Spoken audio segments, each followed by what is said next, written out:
KFGO and the Christmas Gift, helping make holiday dreams come true.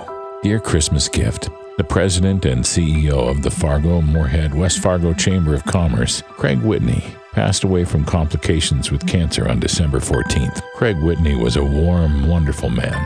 The title of head of the chamber may have made him seem unapproachable or unattainable. The truth, however, was much different. He was a dedicated man of the people, a man with a once-in-a-lifetime presence, a sparkle in his eye, a wry smile that curled up to his right, a thoughtful and tender heart, a steady presence, a natural leader, and a tremendous mentor. Knowing him was a once-in-a-lifetime treat. He was equally as comfortable speaking with CEOs and celebrities as he was with anybody he met. His departure from the planet is a sad and piercing jolt. I had the pleasure of getting to know Craig over the course of the past several years, when he could have relied on so many other talented personalities and leaders in our community.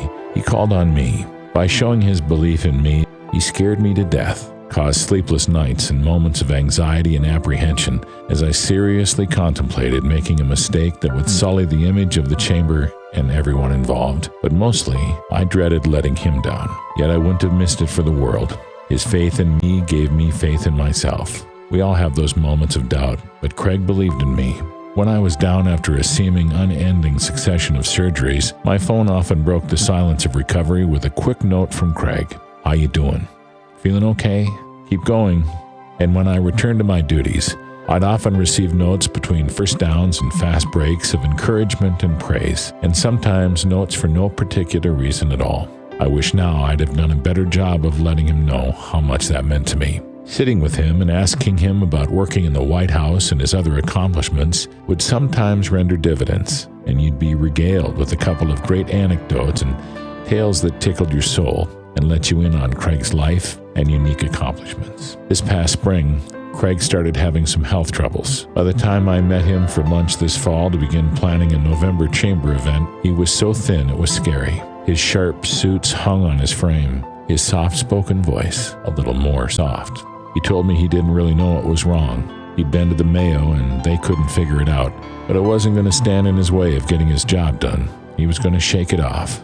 Hearing last week that he was going to begin hospice treatment, then passing away the next day came as a complete shock. Craig Whitney was only 59 years old.